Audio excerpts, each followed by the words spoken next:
हम मंत्रों की सिद्धि के ऊपर जाते हैं। मंत्र कौन सा है, जप कौन सा है, उसके ऊपर निर्धारित करता है कि सिद्धि कौन सी आएगी। ज्यादातर हम चाहे वो किसी पुस्तक से पढ़ ले या तो किसी दीक्षा से ले मंत्र, कोई फेसबुक गुरु, कोई यूट्यूब गुरु, बहुत सारे गुरु अभी मार्केट में अवेलेबल है। लोग मंत्र ले लेते हैं, साधना ले लेते हैं। प्रॉब्लम यहाँ पे आती है कि न उनको वो मंत्र समझना है, न जप की सिद्धि को समझना है, जिसके कारण होता क्या है कि तुम कितनी भी पूजा पाठ करते हो, कितने भी जप करते हो, कितने भी स्तोत्र कर लेते हो, वो सिद्धि प्रकट नहीं होती। सिद्धि के ना प्रकट होने के बहुत सारे कारण हैं।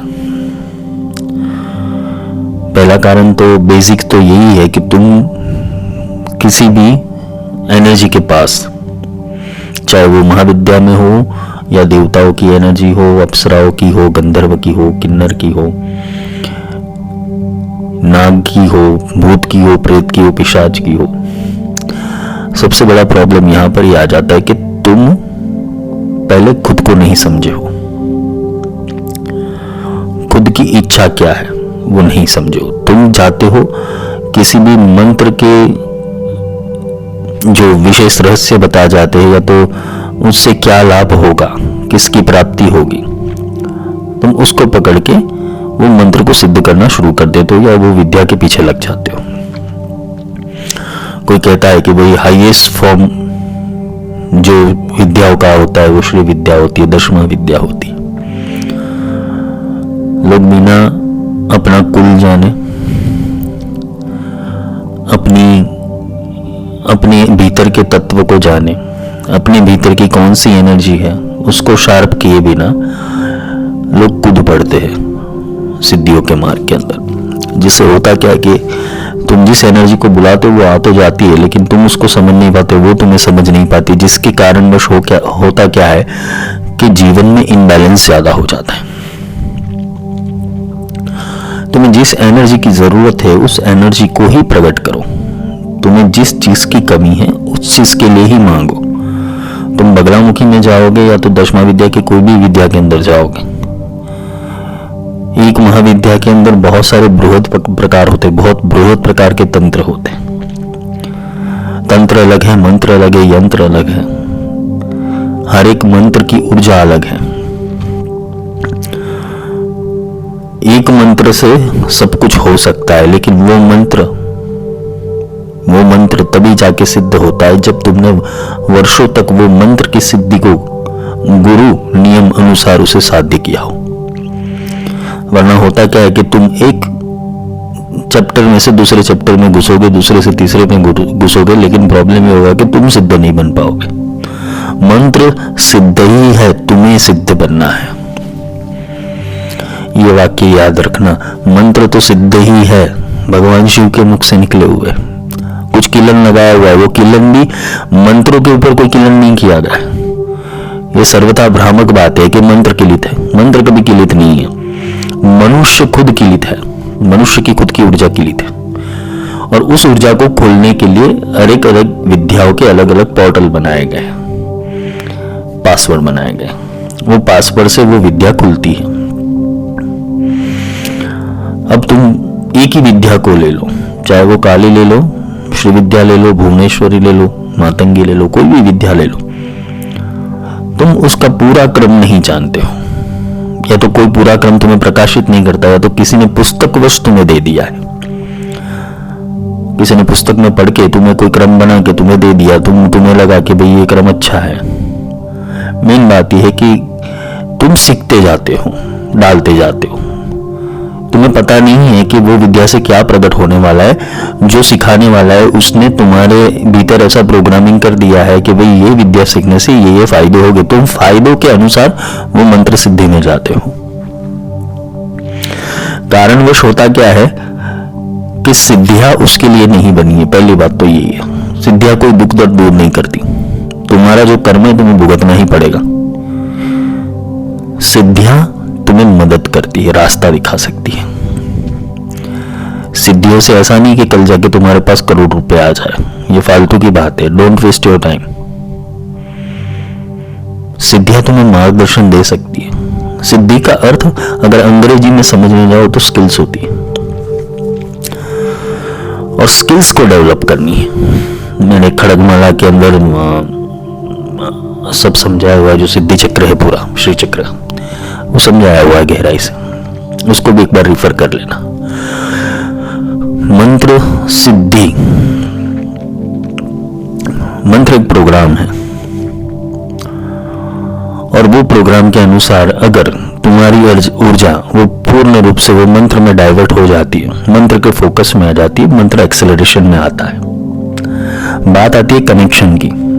सबसे बड़ी दुविधा ये है, जो अभी ये लोग क्रैश कोर्स कर रहे हैं श्री विद्या के या तो शिविर वगैरह में सीख रहे हैं, मेन चीज है कि तुम्हारा कोई कनेक्शन नहीं है, बीच में तार नहीं है। तुम जिस जिस सिद्धि मार्ग के ऊपर भटकोगे, तुम्हें वहां गुरु तत्व की जरूरत पड़ेगी। क्यों? अगला स्टेप कौन सा है, कैसे लोगे? तुम्हें किसी ने बोल दिया 45 दिन तर्पण करो, 51 दिन इसका पाठ करो, 1.25 लाख मंत्र कर लो, तुम्हें हर पल गुरु की जरूरत पड़ेगी वहां पर। और तुम्हारे अंदर प्रश्न खड़े हो गए ही हो गए। अगर वो प्रश्नों का उत्तर नहीं मिलता और तुम जब करते रहते हो, तो समझ लेना तुम्हारे पास वेस्ट ऑफ एनर्जी बचेगी। तुम्हारा एनर्जी वेस्ट होगा, और उससे वेस्ट ही बनने वाला है, क्योंकि तुमने बिना कारण, बिना कुछ जाने साधना शुरू कर दी। अब बात आती है कि पहले के जमाने के अंदर जिसे हम तंत्र रहस्य में जाते या तो आदि काल के अंदर जाते, मंत्रों का प्रादुर्भाव किस लिए हुआ था, मंत्र क्यों बने थे? मंत्र किसी एक स्पेसिफिक एनर्जी को पैदा करने के लिए बने थे, या तो एक स्पेसिफिक प्रोग्राम को क्रिएट करने के लिए बनते थे। हमने शास्त्रों के अनुसार अगर सुना है तो मंत्र है वो देवता है, वो मंत्र के अधीन है, और मंत्र है वो गुरु के अधीन है। गुरु वो स्पेसिफिकली वो प्रोग्राम को जानता है, उसे समझता है, उसे कैसे एक्सेलरेट किया जाता है वो समझा सकता है, और साथ में तुम्हारे मार्ग में आने वाली बाधाएं कौन सी है। क्योंकि पहली बात यह है कि मेरे अभ्यास के लेक्चर में मैंने समझाया कि जहां तक तुम्हारा कचरा क्लीन नहीं हुआ ना, तो तुम्हारे पास कितनी भी अच्छी भी एनर्जी आ जाएगी, वो भी वेस्ट बन जाएगी। साधक का सही होना वो ज्यादा इंपॉर्टेंट है। तुम्हारा बेस रूट क्लीन होना चाहिए। हम मूलाधार की बात करते हैं, लेकिन मूलाधार के ऊपर आते ही नहीं है, और इसके कारण पूरी सातों चक्र की प्रणाली हम बिगाड़ के बैठ जाते हैं। मेन चीज है कि मूल आधार क्या है, सिद्धियों का मूल आधार क्या है, क्यों बनाई गई सिद्धियां, क्यों बनाई गई इतनी सारी स्किल्स, क्यों करने इतने मंत्र। जब एक से काम हो जाता है तो इतने मंत्र की जरूरत क्या है, एक से भी काम हो जाएगा, पर वो एक को जानना पड़ेगा। मंत्र सिद्धि का साम्यक ज्ञान यही है कि तुम जिसे सिद्ध करने बैठे हो उसके लिए तुम लायक हो के नहीं, पात्र हो के नहीं। तुम्हें पात्रता बनानी है। मंत्र तो सिद्ध ही है, गुरु का आदेश भी सिद्ध है, गुरु की दीक्षा भी सिद्ध है, पात्रता तुम्हें बनानी है। पात्रता का अर्थ मैंने अभ्यास के लेक्चर में बहुत अच्छाई से समझाया कि कहां कहां तुम्हारी गलतियां होती है। तुम्हें जंप नहीं लगाने हैं। एक जगह खड्डा खोदते हो तो पूरा खोदो, पानी वहां से निकलेगा। लेकिन हम क्या करते हैं, लोभवश, लालचवश, आकर्षणवश किसी न किसी विद्या को पकड़ लेते हैं। अभी महादेव ने 10वां विद्या बनाई, लेकिन मूल तो उसका पार्वती ही थी, प्रकट तो एक में से ही हुई थी। हम वो एक को जानना नहीं चाहते और हम सबको पकड़ना चाहते हैं। अगर तुमने एक को साध लिया, सारे मंत्र सध जाएंगे। इसे ही बगलामुखी में बोला गया है, विना जाप्ये न सिद्ध्यते, विना मंत्रे न सिद्ध्यते। देवी जप और मंत्र के बिना भी सिद्ध हो जाती है, और उसके लिए कृपा प्राप्त होना पड़ता है। और कृपा प्राप्त तभी जाके होगे जब तुम उसके सामने खाली हो जाओगे, तुम आत्मा के लेवल के ऊपर आ जाओगे, तब जाके कृपा मिलेगी। यानी कि तुम्हें मूलाधार के लेवल के ऊपर आना पड़ेगा। हमारे शरीर का स्थूल, सूक्ष्म और कारण जो भी है, उसका मूलाधार आत्मा ही है। तुम्हें आत्म तत्व तक आना होगा। आत्मा तत्व जाने बिना सब लगी साधना सर्व झूठी।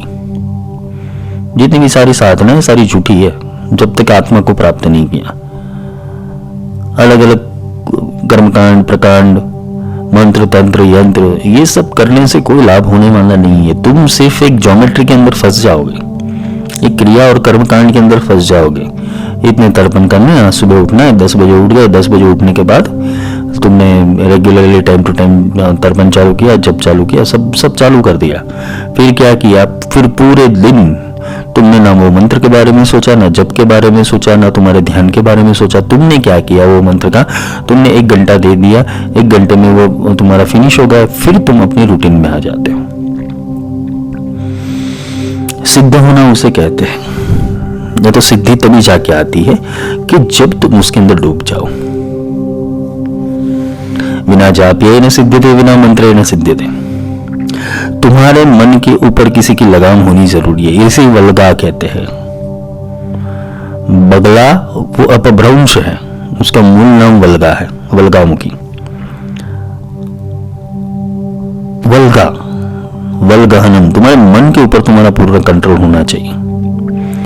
ये मन तुम्हें अलग अलग आकर्षण में ले जाएगा, अलग अलग कल्पना में ले जाएगी, अलग अलग अस्तित्व के बारे के अंदर अलग अलग ज्ञान की रुचि प्रकट कर देगी। मेन चीज यही है कि ये सारा ज्ञान बना कहां से?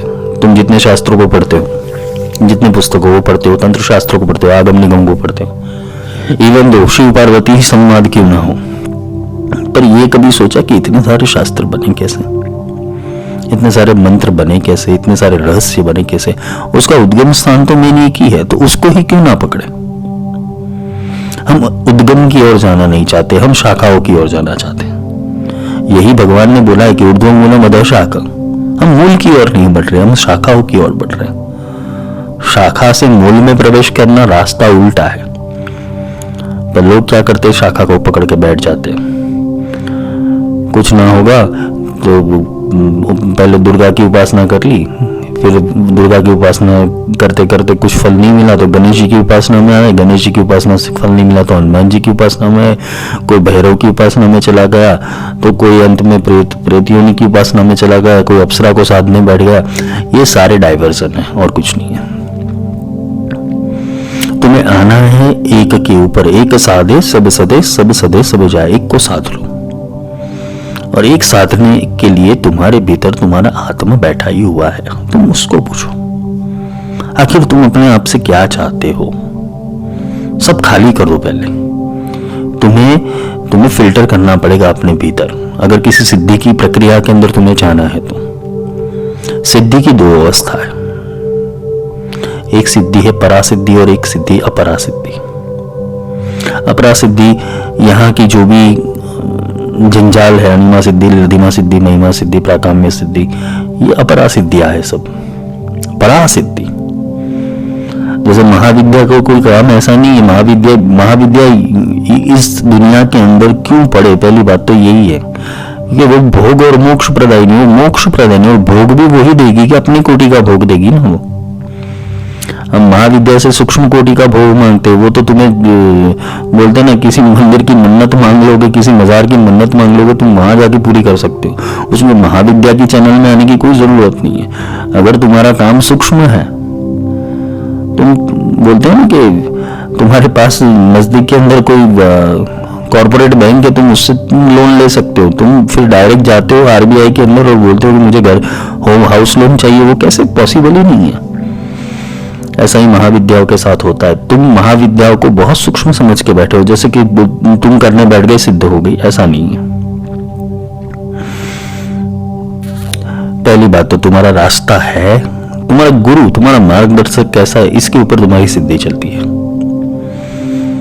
तुम्हारे मार्गदर्शन ने तुम्हें समझाया नहीं, तुमने तुम्हें दे दिया, एक पुस्तक दे दी, बोल दिया कि इसमें से मंत्र पढ़ लेना, इसमें से 40 कर लेना, इससे बावनी कर लेना, आरती कर लेना, तर्पण कर लेना, सब कर लेगा। वो समझाने नहीं बैठेगा तुम्हें, क्योंकि उसके पास उतना समय नहीं होता, क्योंकि आगे थोड़ा बोलते ना बैंक बैलेंस भी उसे बढ़ाना है।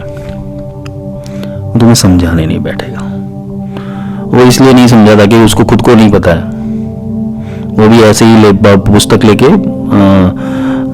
मंत्रों का व्यापार करने बैठा हुआ है। मूल बात आती है कि सारी सिद्धियों को डिटेल में समझना है।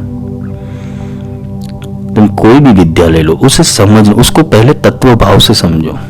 स्थूल भाव से तुम इसका आकार समझते हो कि काली है तो ऐसी दिखती है, तारा है तो ऐसी दिखती है, त्रिपुर भैरवी ऐसे दिखती है। तुमने आकार को पकड़ लिया है, और आकार को पकड़ने से क्या हुआ है, तुम्हें लगता है कि इस आकार से मुझे देवी की प्राप्ति होगी, जबकि देवी ने खुद अथर्वशीर्ष के अंदर, देवी के अथर्वशीर्ष में आता है कि वो शून्य शून्य सर्जिनी है, वो तत्वातीत है, वो तत्व रहित है, सब तत्व उससे बने हुए हैं। एक होता है पानी, तुम पानी पीते हो, पानी वो स्थूल स्वरूप है, पर उसका तुम मॉलिक्यूल देखने जाओ तो H2O है। उसे रसायन विज्ञान के अंदर हाइड्रोजन और ऑक्सीजन मिलते तो पानी बनता है, पर ये रसायन महाविद्या है। हमने स्वरूपों को पकड़ लिया है। माई के दर्शन करने एक बार क्यों करने, पहले बता तो सही, मैं तुम्हें ऐसा तो क्या कह कि मैं तुझे दर्शन दे। हमें भगवान की प्राप्ति करनी, पर क्यों करनी है, हमें साधना करनी है, क्यों करनी है। तुम्हारे पास इसके उत्तर नहीं है, और तुम्हारे उत्तर ऐसे फालतू होते, बस थोड़ा घर का सेट हो जाए, घर संभल जाए, बच्चे की शादी हो जाए, थोड़ा लोन चुकता हो जाए, बिजनेस में कर्जा हो गया है, तुम्हारी मांगे छोटी छोटी होती है। महाविद्या इसके लिए नहीं बनी। विद्या और महाविद्या, एक होती है विद्या जो सामूहिक रूप से दी जाती है, महाविद्या वो ब्रह्मांड का, बोलते हैं ना कि अणु अणु का, पैरेलल यूनिवर्स का पूरा है, बोलते हैं ना कि गॉड पार्टिकल है। तुम्हें अगर वो ब्रह्मांड की गतियों को समझना है, यूनिवर्स में चल रहे बिग बैंग को समझना है, यूनिवर्स में चल रही बोलते हैं ना कि विस्तरण, प्रसरण, आकर्षण, ये सिद्धांतों को समझना है, तुम्हें अपने भीतर की चेतना को दिव्य रूप में प्रकट करना है, तुम्हें पंच तत्वों में अपना वास चाहिए, पंच महाभूतों के अंदर तुम्हारी चेतना को विस्तरण करना है, तब जाके तुम महाविद्या में प्रवेश करो। मेन चीज यही कि अगर तुम्हें खुद को जानना है तो महाविद्या में प्रवेश करो, क्योंकि ये दोनों तत्व तुम्हारे अंदर है, परासिद्धि और अपरासिद्धि, ये दोनों तुम्हारे अंदर होती है। तुम्हें कोई बाहर ढूंढने की जरूरत नहीं है। बाहर ढूंढने के ऊपर तुम्हारे साथ छलावा हो सकता है, तुम्हें विजुअलाइजेशन प्रोसेस में डाला जाएगा, स्वयंभू कुछ प्रकट नहीं होगा, और सिद्धि स्वयंभू होती है। तुम्हारे कितने जन्मों के कर्म होते हैं ऐसे कि जो तुम्हें भुगतने होते हैं। तुम कितनी योनियों में से पसार होके आए, किसी जन्म में तुम कुत्ते थे, बिल्ली थे, सर्प थे, व्याघ्र थे। तुम ऐसी योनियों में से पसार होने के बाद एक मनुष्य जन्म मिला है, और मनुष्य जन्म के अंदर भी इतने सारे योनियों के कर्म साथ में तुमने पिछले जन्म में जो साधना की थी मनुष्य रूप में, वो भी तुम्हारे साथ जुड़ कर आती है। यहाँ तुम्हारा फिल्टरेशन प्रोसेस ये होना चाहिए कि तुम्हारे समक्ष जो गुरु होगा वो तुम्हें डायरेक्ट जो तुम्हारा मूल अस्तित्व है वहां तक ले जाए, तो कुछ बात बनेगी। वरना महाविद्या कुछ हद तक तुम्हें फल देगी, फिर लगेगा कि भाई तुम मैनेजर की पोस्ट वाले के पास चपरासी का काम करवा रहे हो, तो वो बोलते ना कि तुम्हारे पास से तुम्हारा पद भी छीन लेगी, तुम्हारी प्रतिष्ठा भी छीन लेगी, और मानहानि भी कर देगी वो। इसलिए ज्यादातर दशमाविद्या के साधक होते, या तो कोई भी अभी तो प्रचलित है श्री विद्या, उसके साधक होते, उनको उनके लाइफ में कॉम्प्लिकेशन इसलिए आए क्योंकि उन्होंने वो तत्वों को जाना नहीं और जागृति करने बैठ गए। जैसे एक एग्जाम्पल दूं कि किसी को कुछ नहीं, आकर्षण हो गया काली से, किसी को छिन्नमस्ता से आकर्षण हो गया, किसी को त्रिपुर भैरवी से आकर्षण हो गया, किसी को श्री विद्या से आकर्षण, वो करने बैठ गए, आकर्षण हुआ करने बैठ गए, पर उसको समझने का कभी प्रयास नहीं है। बहुत सारे पुस्तकें पढ़ ली, पर पुस्तक पढ़ने से उनको प्रैक्टिकल ज्ञान नहीं होगा। मेन बात आती है कि जो क्या पुस्तक में लिखा हुआ सब कुछ सत्य है। जैसे स्तोत्र में बोला है कि भाई श्रुति दोषा ही गिरिशं तत् कथम नाम त्वं विनिंदसि, यम यम स्पृशति हसन यम यम पश्यति चक्षुषा स एवं दास्ता यारी सारम सारम मिमनु। तुमने कभी ये स्तोत्र के अंदर जो सिद्धि लिखी हुई है वो सिद्धि को प्रकट की महसूस किया? सिद्धि चक्र एक बहुत बड़ा चक्र है। जिसमें अनिमा से लेके लधिमा सिद्धि तक, ईशत्व सिद्धि तक सब प्राप्त हो सकते हैं। पर मेन बात आती है कि वो प्राप्त करने के लिए तुम्हारा कैलिबर कितना है। सब कोई कहता है ना कि मुझे मुकेश अंबानी बन जाना है, लेकिन कैलिबर तो होना चाहिए। पैसा कमाना कोई बोलता है ना कि बड़ी बात नहीं है, लेकिन वो पैसों की व्यवस्था करना वो सिद्धि सिखाती है। तुम्हारा विजन छोटा होगा तो तुम्हारे पास छोटी सिद्धि आएगी, और तुम्हारा विजन बड़ा होगा तुम्हारे पास बड़ी सिद्धि आएगी। तुम्हारा विजन कैसा है, तुम्हारी सोच कैसी है, तुम्हारी कल्पना कैसी है। विद्या और कल्पना से कोई लेना देना नहीं है। तुम्हारी कल्पना यानी तुम अपने आप को, दुनिया को और महाविद्या को कितना बृहद समझते हो, उसके ऊपर से सिद्धि निर्धारित होती है। मैं अपने गुरु काल की बात करूं तो गुरु काल के अंदर जब गुरु के पास था तो उन्होंने एक चीज बोला था कि भाई तुम्हें क्या प्राप्त करना है। तो मैंने बोला तो मुझे कुछ प्राप्त नहीं करना है, मुझे कुछ चाहिए ही नहीं। तो उन्होंने बोला कि कुछ नहीं चाहिए, इसका मतलब क्या होगा। गुरु के पास तो कोई ना कोई प्रश्न लेके आते हैं।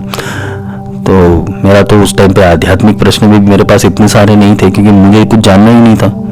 बस इतना जानना था कि कौन हूँ और कहाँ से आया हूँ, बस इतना जानना था। कोई ज्यादा प्रश्न नहीं थे। 2 प्रश्नों के अंदर उन्होंने पूरा महाविद्या समझा दिया, क्योंकि सही प्रश्न थे। प्रश्न ज्यादा होने से तुम्हारी लाइफ के अंदर सॉल्यूशंस ज्यादा नहीं आएंगे, इतना याद रखना। क्योंकि तुम सारे प्रश्नों के उत्तर चाहते हो, सारे प्रश्नों के उत्तर जानने की जरूरत नहीं। तुम सिर्फ 2 या 3 प्रश्न मैक्सिमम हो गए तुम्हारी लाइफ के। कौन हूं, कहां से आया हूं और क्या करना है। ये 3 प्रश्नों के ऊपर तुम्हारा पूरा आध्यात्मिक जीवन, सिद्धि का जीवन, महाविद्या का जीवन टिका हुआ है। क्योंकि महाविद्या कभी ना कभी तो पूछेगी कि भाई तू आरबीआई से लोन ले रहा है, उसका इंटरेस्ट क्या होगा, इसकी प्रोसेस क्या होगी, पहले समझ तो ले। तुम्हें छोटा चाहिए तो छोटे के पास जाओ, बड़ा चाहिए तो बड़े के पास जाओ। महाविद्या वो उक्रांति विद्या है। महाविद्या वो उक्रांतियों की विद्या है। तुम्हारा चैनल पूरा उक्रांति होता है उसके अंदर। तुम सामान्य हो ही नहीं।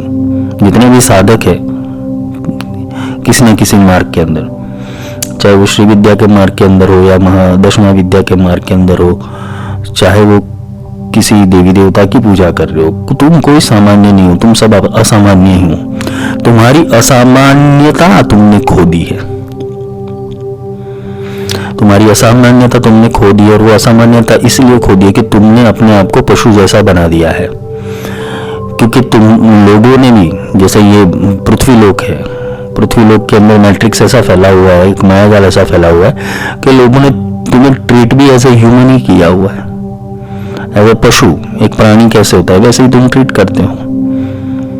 तो भगवान के सामने, भगवान को किसी चीज की जरूरत ही नहीं, तो उसको दिया लगाते हो, अगरबत्ती लगाते हो, उसका अभिषेक करते हो। भगवान ने कभी किसी चीज से मांगा ही नहीं। ना महाविद्या किसी से कुछ मांगती है।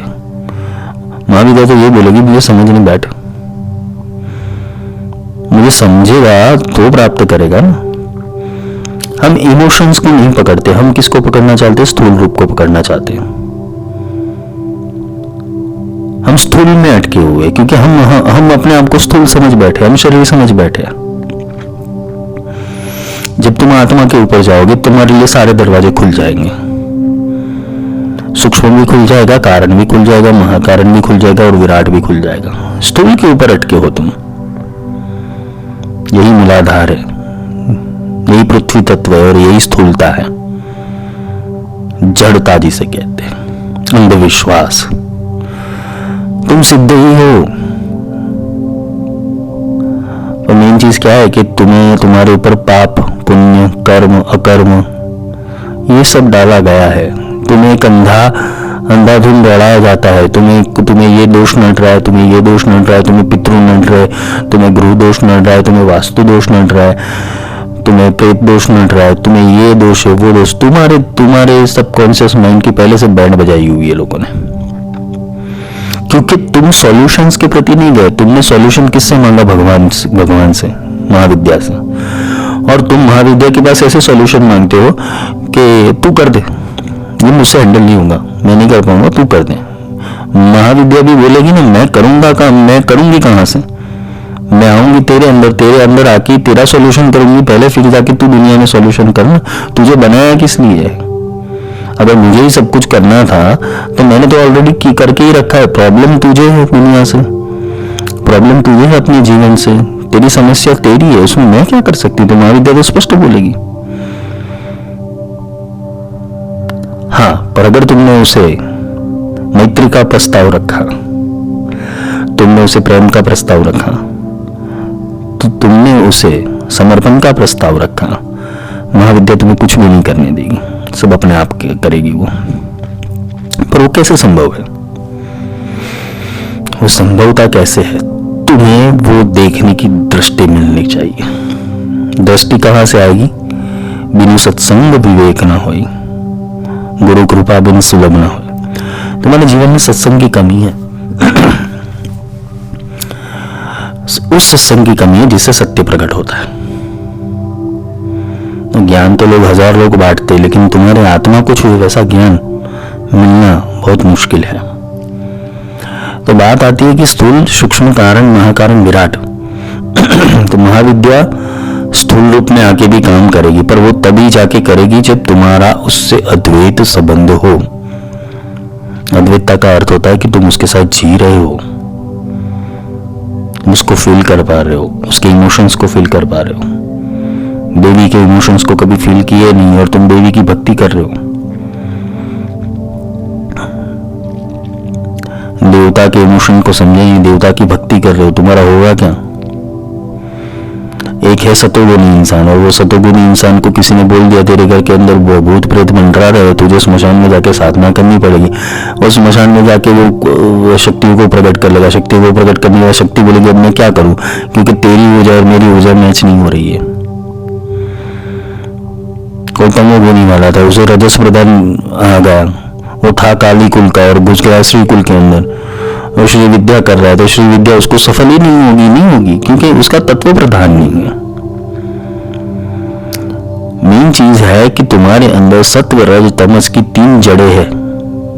ये तीनों जड़ों को पहले तो सुधारना होगा। और सिद्ध पुरुष होते या तो जो गुरु होते, जो सदगुरु होते, वो पहले इस चीज के ऊपर काम करते कि तुम्हारा जो गुणों का इनकारनेशन है, गुण जो बार बार जन्म लेते, बार बार मरते, ये गुण तो है, ये त्रिगुण की माया जाल तो जन्म लेती है। सत्व वाला रजस में जाता है, रजस वाला तमस में जाता है, तमस वाला वापस सत्व में आता है। तुम यही तो करते हो। जब तुम्हारे ऊपर दुख का पहाड़ टूट पड़ता है, ठीक है, तुम भगवान की शरण में जाते हो, सब समर्पण हो, सही होने का प्रयास करते हो, कर्म सुधारते हो, दान करते हो, पुण्य करते हो।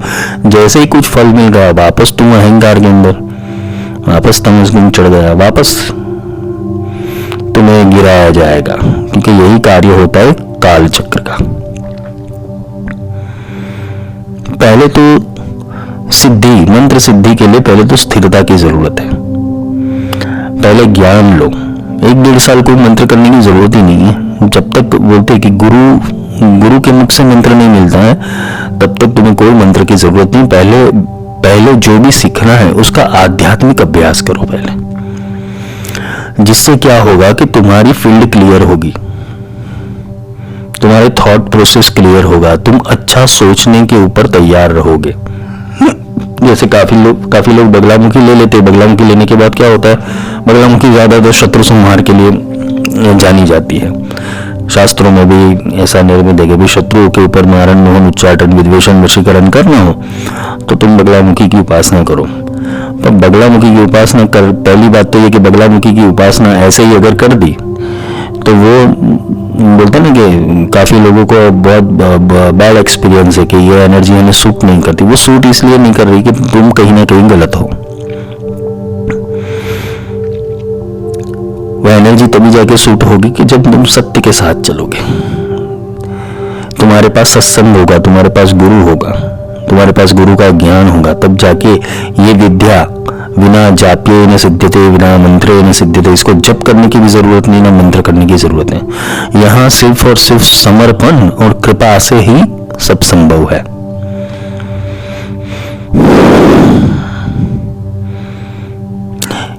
एक इंसान अपने जीवन के अगर साधना वर्ष गिने, 10 वर्ष 12 वर्ष की साधना गिने, तो 12 वर्ष में वो कितना सीख पाएगा? कोई कहता है मुझे सब कुछ सीख रहा है, मैं सब कुछ कैसे सीख पाओगे? तुम्हारा समर्पण कितना दृढ़ है, तुमने यूनिवर्स के लिए कितने अपने दरवाजे ओपन किए हुए हैं। तुम्हारे अंदर से प्रेम ही वहन नहीं करता है तो तब तक तुम श्री विद्या सीख ही नहीं सकते। तुम्हारे भीतर स्थिरता ही नहीं, तब तक तुम बदलामुखी सीख ही नहीं सकते। तुम्हारे अंदर निर्माण कला नहीं है, तब तक तुम भुवनेश्वरी सीख ही नहीं सकते। तुम्हारे अंदर टाइम मैनेजमेंट नहीं है तो तुम काली नहीं सीख सकते। तुम्हारी सुनने की तीव्रता नहीं है तब तक तुम तारा नहीं सीख सकते। जो देवी की जो गुण है, जो कला है, उसके साथ तुम्हें पहले जुड़ना पड़ेगा। तुम्हें कमला के साथ जुड़ना है। तुम आनंद में तुम हंसते ही नहीं हो। तुमने अपने जीवन को इतना बोरिंग बना दिया, इतना परेशान होके रोज बरोज कंप्लेन करते रहते हो, तो आनंद आएगा कहां से? तुम आनंद में रहो, अपने आप आनंद में आएगा। यही लॉ ऑफ अट्रैक्शन का नियम है। पहले बीज डालो। कोई भी महाविद्या में एंट्री से पहले अपने को तैयार करो। गुरु परंपरा के अंदर तुरंत दीक्षा नहीं होता है, बहुत टाइम लगता है, 1-1.5 साल लगता है, फिर दीक्षा मिलती है। और गुरु अगर दीक्षा देते तो वो प्रॉपर बोलते हैं ना कि अपनी बेसिक एनर्जी से देते, पूर्ण एनर्जी से किसी को नहीं देते। क्यों? क्योंकि अगर वो इंसान महाविद्या को समझने लायक ही नहीं, उसको खुद की उत्क्रांति नहीं करने, वो छोटे मोटे प्रॉब्लम्स के अंदर फंस गया है, तो भगवान उसका भला करे, फिर क्या करे? भगवान भी बोलेगा तू यही करने आया, तू यही कर भाई। तो प्रॉब्लम्स को ढूंढने के लिए आया तो प्रॉब्लम्स ही आएंगे तेरे लाइफ के अंदर। तो आनंद को ढूंढने आया तो आनंद मिलता, तो ज्ञान को ढूंढने आया तो ज्ञान मिलता। गुरु क्या है? रिफ्लेक्शन है तुम्हारा। गुरु के पास जो लेने के लिए आओगे वही गुरु देंगे।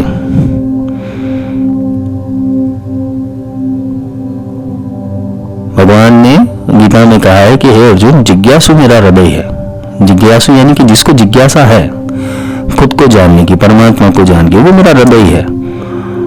और वही ज्ञानी बन सकता है कि जिसके अंदर जिज्ञासा है। फालतू के क्वेश्चन नहीं है। There are so many filters. फालतू के क्वेश्चंस पूरे अलग होते हैं और जिज्ञासा अलग होती है। जिज्ञासा मैंने बोला ना 3-4 क्वेश्चन में समाप्त हो जाती है। फालतू के क्वेश्चंस बहुत आते हैं लोगों को। मेन बात आती है तुम्हें एक दृढ़ संकल्प करना है। सिद्धि, मंत्र सिद्धि के लिए बता रहा हूं मैं। तुम जो भी देवी देवता को मानते हो उसमें कोई हर्ज नहीं है, लेकिन तुम पहले एक दृढ़ संकल्प करो कि मैं जो विद्या के अंदर जा रहा हूं या तो प्रवेश कर रहा हूं, जो भी साधना में प्रवेश कर रहा हूं, तो वो साधना मेरे अनुकूल है कि नहीं। पहले प्रश्न ये पूछो। दूसरा प्रश्न ये करो कि अगर मुझे ये साधना में जाना है तो इस साधना से रिलेटेड जितना ज्ञान होना चाहिए क्या मेरे पास उपलब्ध है। तीसरा कि ये साधना सिखाने वाले के जो गुरु होते हैं, जैसे शिष्य की पात्रता होती है वैसे गुरु की भी पात्रता होती है। सिखाने वाले गुरु की पात्रता है, क्या वो कर्मकांड जनित सिखा रहा है, क्या वो मंत्र जनित सिखा रहा है, क्या वो तंत्र जनित सिखा रहा है, यंत्र जनित सिखा रहा है, वो सिखा किस हिसाब से रहा है, तुम्हें उसकी प्रायोरिटी देखनी है। मेन चीज यही है, अलख पुरुष की आरसी साधु का ही दे, अलख को लिखना जो चाहे इन्हीं में ही लिख ले। अलख का अर्थ होता है जो लिखा नहीं जाता, जो अलक्ष्य है, जो दिखता नहीं है, जो निराकार। अलख पुरुष की आरसी, तो निराकार दिखेगा कैसे? निराकार कैसे समझ में आएगा? साधु का ही दे। साधु का यानी कि जो साधन प्राप्त करवा सके, परमात्मा का, महाविद्या का, ब्रह्म का, जो साधन प्राप्त करवा सके, वो देहधारी गुरु होते। अलख को लिखना जो चाहे। अगर निराकार को किसी को देखना है तो वो गुरु में देख लो, वो निराकार बोल रहा है अभी भी। और निराकार को शास्त्र से गणित संज्ञा नहीं देगा। निराकार तुम्हें वही संज्ञा देगा जो उसकी परंपरा से आई हो। तो पहले तो ये संकल्प लेके जो विद्या सीखनी उसके लिए मैं पूर्ण रूप से तैयार हो जाऊं। उसके तत्व विवेचन को पढ़ूं। पहले तत्वों को समझूं, उसे रसायन को समझूं, उस मंत्र की ऊर्जा को समझूं, उस मंत्र के रहस्य को समझूं, उसके न्यास विनियोग ये सब समझूं, उसके भाव को समझूं, मंत्र के भाव को समझूं। काफी लोग मंत्र ये पंचदशी जो श्री विद्या में देते लोग, आप दे देते जाप कलरिम सकलरिम सकलरिम करते रहते हैं, कुछ होता नहीं उनसे, कुछ निकलता नहीं, क्योंकि पता ही नहीं वो है क्या, मंत्र का रहस्य ही नहीं पता है। बस करो, अपने आप करो, सब हो जाए। नहीं होता, लोगों ने 5 साल 7 साल 10 साल 12 साल सब लगा कर रख दिया अपना, लेकिन वो प्रकट ही नहीं हुई पंचदशी का अर्थ ही समझ में नहीं आ रहा है। और फिर बोलते कि नहीं मुझे षोडशी की दीक्षा मिल गई। मैं षोडशी, अच्छा है कि षोडशी की दीक्षा सब ले लेते, षोडशी गुप्त है, मिल कैसे सकती है? जब तुम अपने पंचदश संस्कार समाप्त करोगे तब 16वां संस्कार प्रकट होगा, उसे षोडशी कहते, वो गुप्त नाम है। कोई रिम लगा देता है, कोई श्रीम लगा देता है, कोई, सब अपने हिसाब से चलते रहते, सबका अपना अपना विकास है, क्योंकि जहां जिसकी गति लिखी होती है ना वो वहां तक ही पहुंचता है। तो मेन चीज यही है कि सिद्धि धारक इंसान को प्रथम तो अपने आपको ये प्रश्न करना चाहिए कि मैं लायक हूं कि नहीं, मुझे ये सीखना है तो कैसे सीखना है, मेरी तैयारियां क्या है। मेन चीज होती है कि तुम जब युद्ध लड़ने जाते हो तो तुम्हारी तैयारियां होनी चाहिए, तुम्हारी स्किल्स होनी चाहिए, पहले तुम्हें तैयार होना है, पहले ही तुम्हें सिद्ध हो जाना है। तो जब सिद्धि मार्ग के अंदर जाओ तो तुम्हारे लिए आसानी है, क्योंकि तुम किसी भी महाविद्या के अंदर ले लो, महाविद्या ने तुम्हारा ताला खोलना शुरू कर दिया तो एक बार याद रखना, तुम्हारे कर्म कटेंगे पहले, और तुम्हारे नल में गंदा पानी पहले भरा हुआ है या तो कचरा पड़ा हुआ है, तो ऊपर की टंकी में जितना भी शुद्ध पानी डालोगे, ठीक है, वो नीचे नहीं आने वाला। तुम सोचते रहोगे ये क्यों नहीं आता, और फिर जब कचरा निकलता है तुम सोचोगे भाई मैं तो इतनी सारी साधना करता हूँ तो फिर ये दुख क्यों आते हैं? तो दुख नहीं आते, तुम्हारे कर्म काटने पड़ेंगे तुम्हें। ये चक्र लोग नहीं समझते।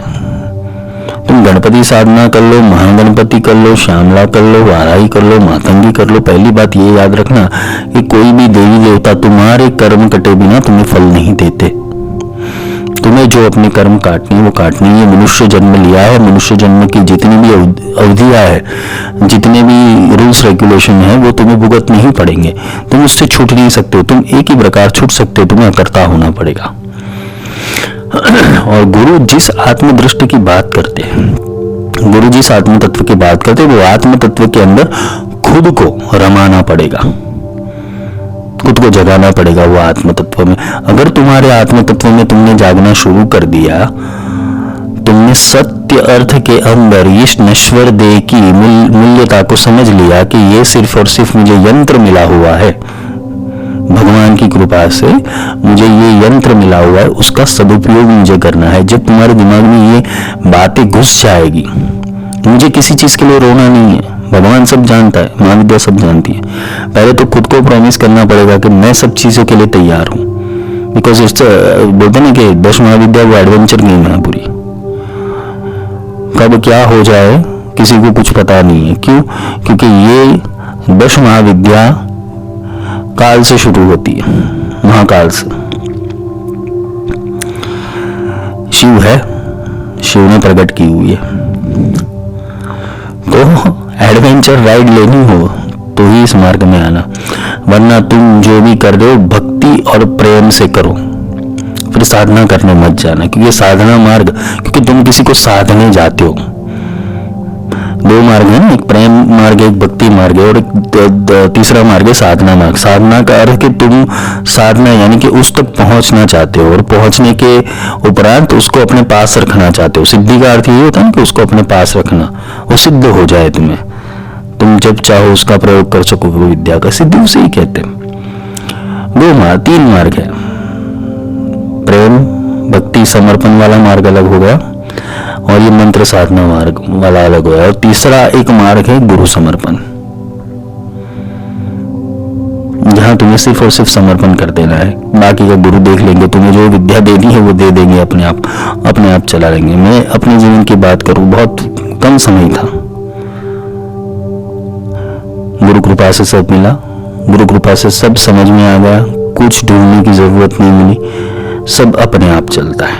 पर वो कब? गुरु की आज्ञा, वही गुरु की आज्ञा चाहे।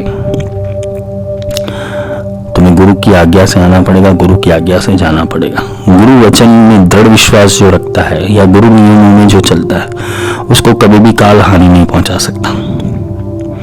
और गुरु भी ऐसा होना चाहिए कि जो सारी परिस्थिति में तुम्हारे साथ खड़ा रहे, भागे नहीं, वो अपने घर पे रहे, तुम अपने घर पे दुख रहो, ऐसा नहीं, वो समझाने वाला होना चाहिए। ज्यादातर यही होता है, कोर्स ले लेते हो, शिविर कर लेते हो, फिर होता क्या है, वो लोग तो मिलते नहीं है, कहाँ से मिलेंगे, उनको जो बनाना था वो बना दिया। रही बात है 1-to-1 संपर्क होना जरूरी है, क्योंकि तुम्हारे प्रश्न को दूसरा नहीं पूछ सकता और दूसरे का प्रश्न तुम नहीं पूछ सकते। तो ये संकल्प करना पड़ेगा। महाविद्या में जाने से पहले, मंत्र सिद्धि में जाना, ये दृढ़ संकल्प करो कि मैं अपने देवता से पूर्ण प्रेम से मिलना चाहता हूँ, देवी या देवता जो भी हो। तुम्हारा पहला पॉइंट यही होना चाहता है कि पहला संकल्प यही होना चाहिए कि मैं समर्पित हूँ, मुझे सीखना है, आई हैव टू लर्न। उसके लिए तुम्हें समय देना पड़ेगा, 1 घंटे से कुछ काम नहीं चलता है। तुम्हें उसकी जागृति के लिए, उसके मंथन के लिए विचार चाहिए होते हैं। विचार तुम्हारे पास नहीं होंगे, थॉट्स तुम्हारे पास नहीं होंगे, वो विजुअलाइजेशन नहीं होगा जो गुरु देते हैं। गुरु ये नहीं कि लाल लाइट आ गई, ब्लू लाइट आ गई, रेड लाइट पीली लाइट आ गई, ऐसा कुछ नहीं सिखाते। गुरु सीधा और सिंपल तुम्हारी आत्मा तक तुम्हें ले जाते हैं। विजुअलाइजेशन थियरी काम करती है, पर कब तक करेगी, एक लिमिट होती है। महाविद्या इन सबसे इस बाउंड से परे है। और कोई भी मंत्र सिद्धि तभी जागृत होती है जब तुम सिद्ध हो जाओगे।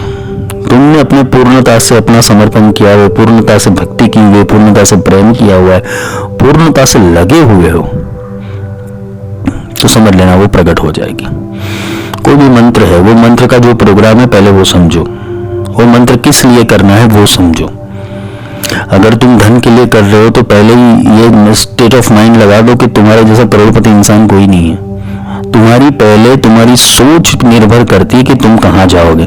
तुम अभाव में बैठोगे तो अभाव प्रकट होगा, प्रभाव में बैठोगे तो प्रभाव प्रकट होगा, और स्वभाव में बैठोगे तो स्वभाव प्रकट होगा।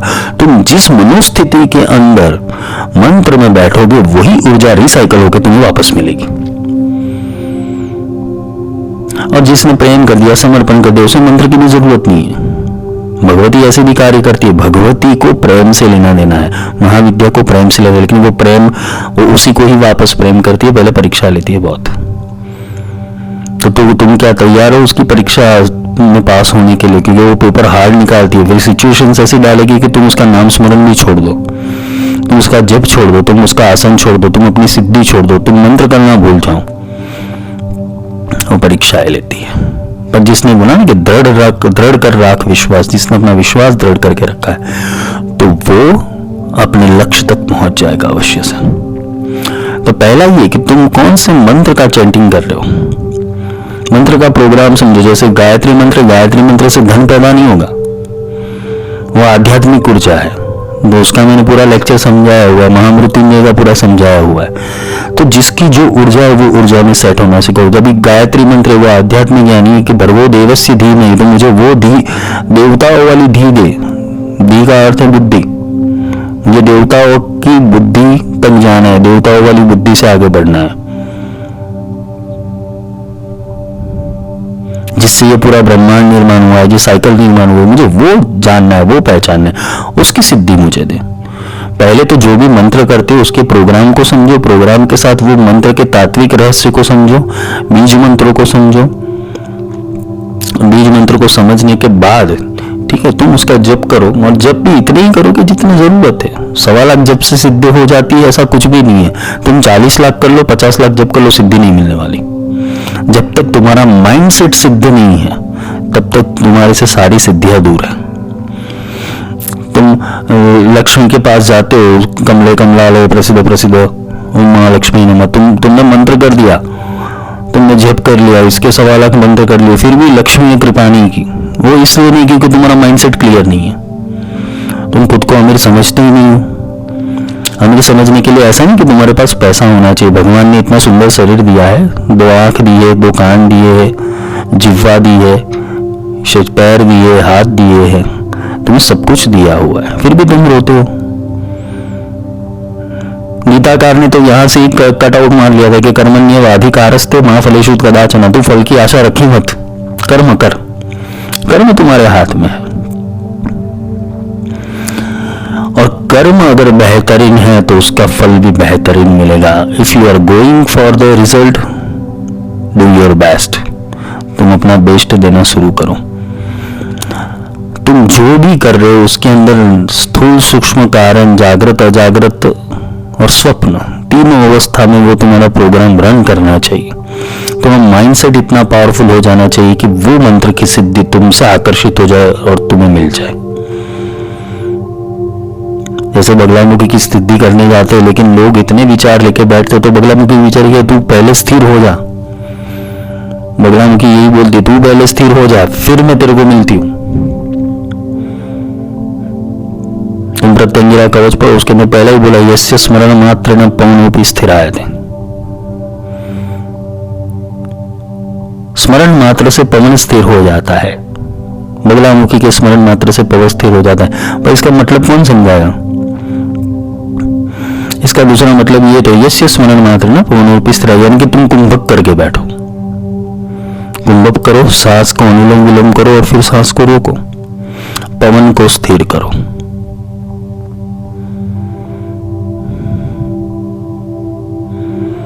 मेन चीज यही है कि यही तात्विक रहस्य कोई समझाते नहीं है, क्योंकि ये सारी योग क्रियाएं दी गई है।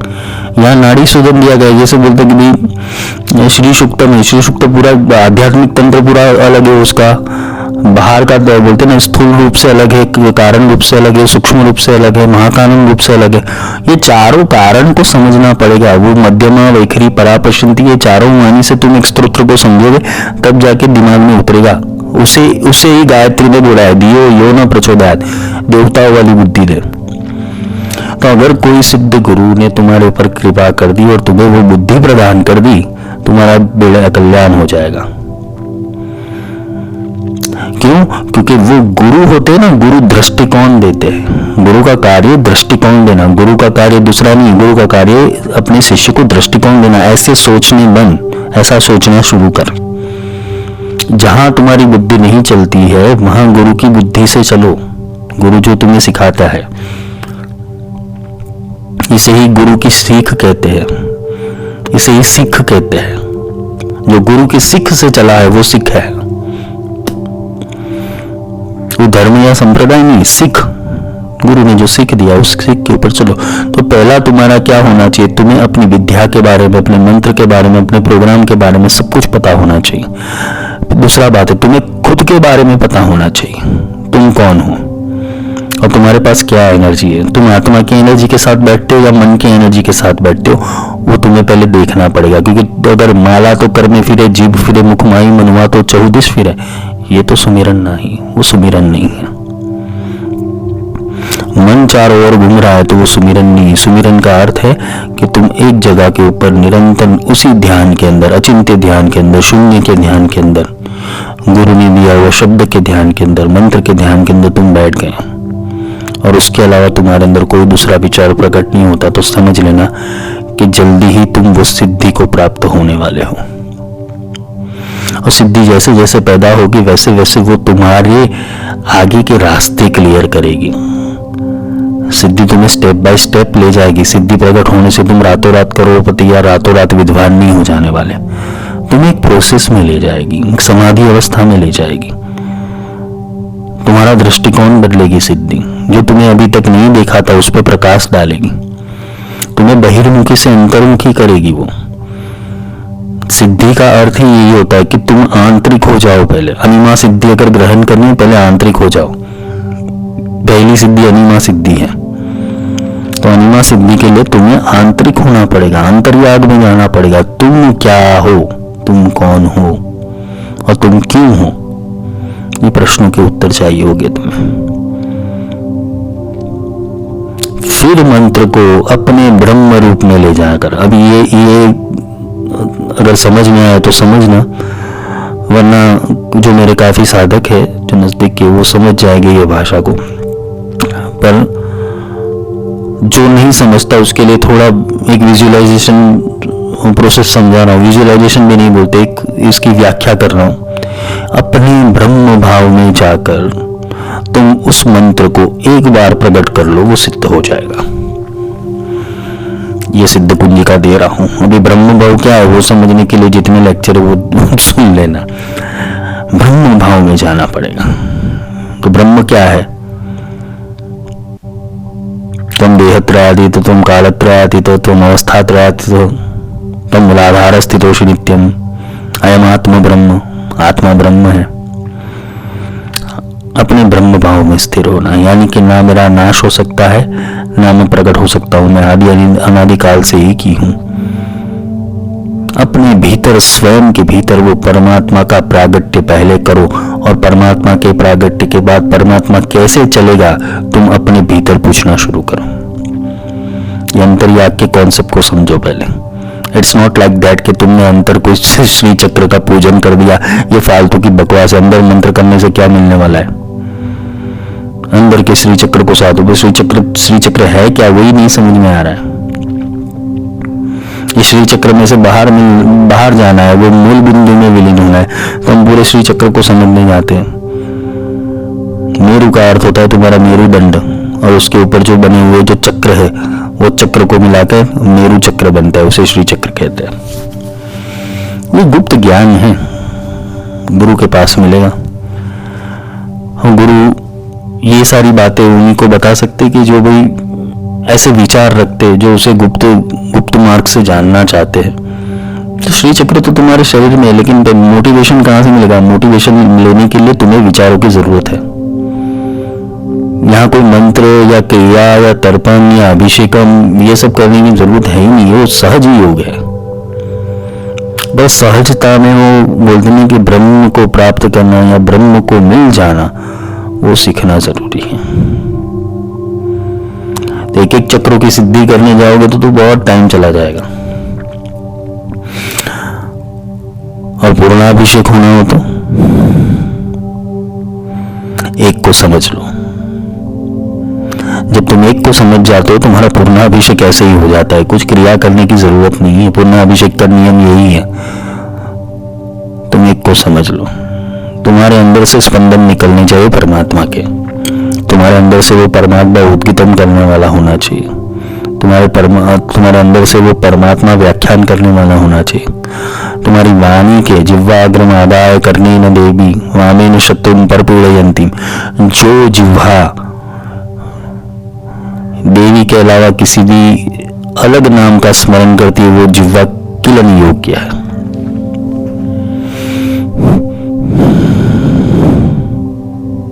इसका दूसरा अर्थ जिह्वा अग्र आदाय करने न देवी। जिह्वा के अग्र भाग के ऊपर देवी विराजमान होती है।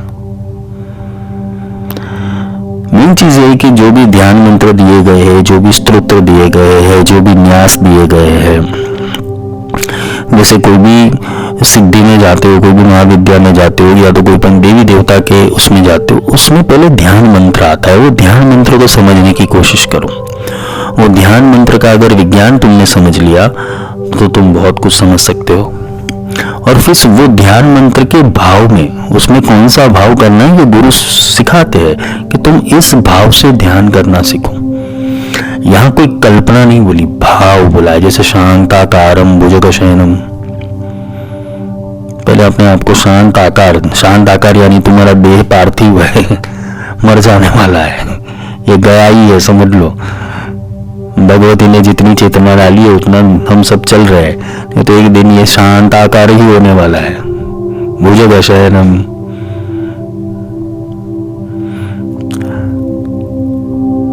भुजंग के ऊपर यानी कुंडलिनी के ऊपर ये पूरा शरीर विकसित होता है। ये शरीर सोता कहाँ है? कुंडलिनी के ऊपर ही सोता है ना। कुंडलिनी ही उसका विकास कर रही है।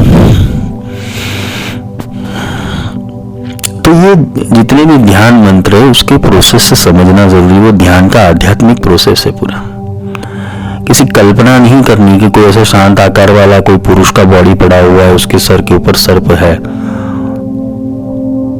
ऐसा कुछ नहीं है। तुम्हें हर एक वर्ड का मीनिंग समझना पड़ेगा। वो मीनिंग जैसे जैसे तुम समझते जाओगे वैसे वैसे तुम्हारी आध्यात्मिक उन्नति होगी, और तुम्हें अंत में तो यही प्राप्त होगा कि जो ढूंढ रहा था वो मेरे अंदर बाहर कहीं नहीं है। घर में घर दिखलाई दे, सो गुरु चतुर सुजान। जो तुम्हारे घर के अंदर घर दिखलाई दे, परमात्मा कोई बाहर की वस्तु नहीं है, तुम्हारे अंदर भीतर की वस्तु है। अगर वो कोई सिखा देता है तो वो गुरु चतुर है, वरना सारे गुरु तुम्हें बाह्य क्रियाओं के अंदर, आडंबर के अंदर फंसा कर अपना अपना उल्लू सीधा कर रहे हैं।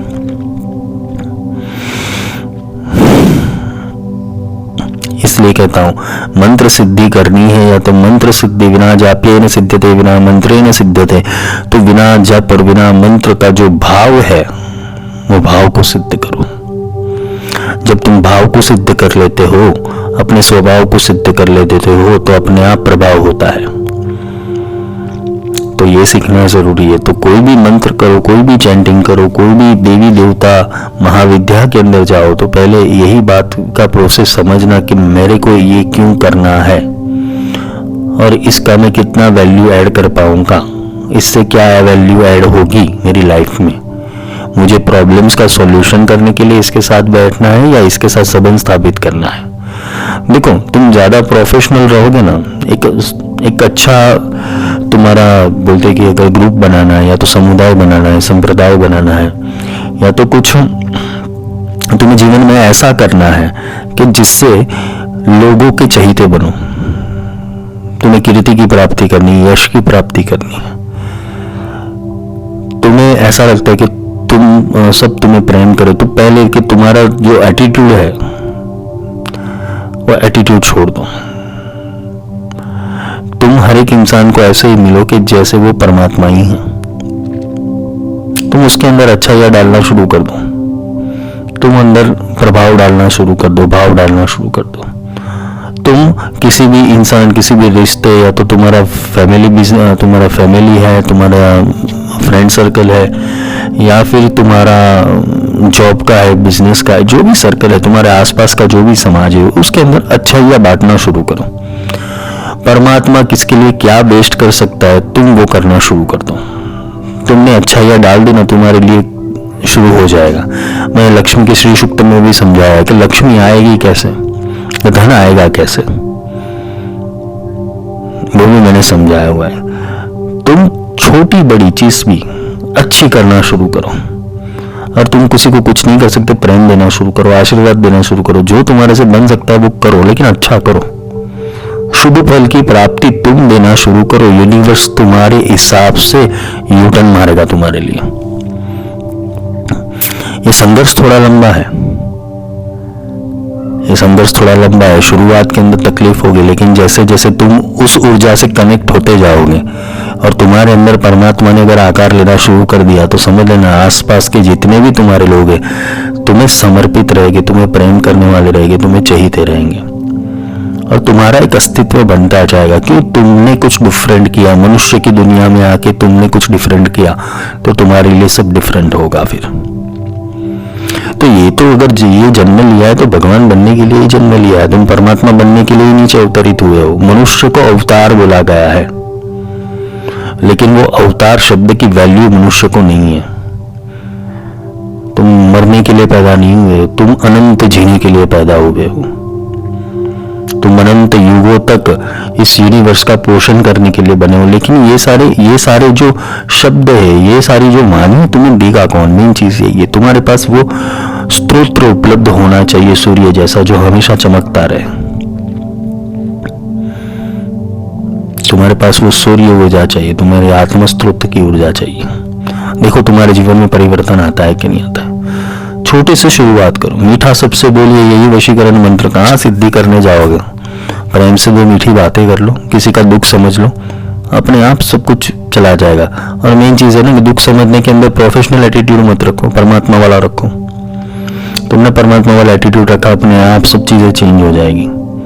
तुम अच्छी वाइब्रेशंस के साथ रहो, सारे लोगों के साथ। तुम फुलफिलमेंट वाले वाइब्रेशंस के साथ रहो कि परमात्मा ने जो तुम्हें दिया है अभी तक का सबसे बेस्ट चीज दिया है, चाहे वो तुम्हारे रिश्ते हो, तुम्हारे माता पिता हो, तुम्हारे भाई बंधु हो, तुम्हारे सगे संबंधी हो, तुम्हारे आसपास का जो भी समाज है, जो भी प्रकृति में भी है, तुम्हें जो तुम्हारे लायक था वो बेस्ट मिला है, उसका धन्यवाद करना सीखो। सिद्धि ऐसे होगी, सिद्धि समर्पण से होगी। तुमने समर्पण कर दिया ना, तुमने सारी चीजों का त्याग कर दिया और बोल दिया कि बस तेरी मर्जी चलती है, अब तेरी मर्जी से मैं चलूंगा।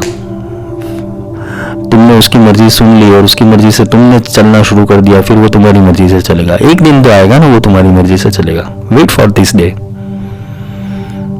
तुम्हें वो दिन की प्रतीक्षा करनी है। रोज का रोज धन्यवाद करो और एटीट्यूड इतना पॉजिटिव रखो कि तुम्हारे आसपास कुछ भी नेगेटिविटी भटक ना पाए, चाहे वो शरीर से हो, धन से हो, मानसिक हो, आर्थिक हो, व्यावसायिक हो। तुम अपने आप को हमेशा संपन्न ही समझो। तुम अपने आप को संपन्न समझना शुरू कर दोगे ना, तो ऑटोमेटिकली वाइब्रेशंस मिलना शुरू कर दे, क्योंकि लॉ ऑफ अट्रैक्शन तो ऐसे ही काम करता है।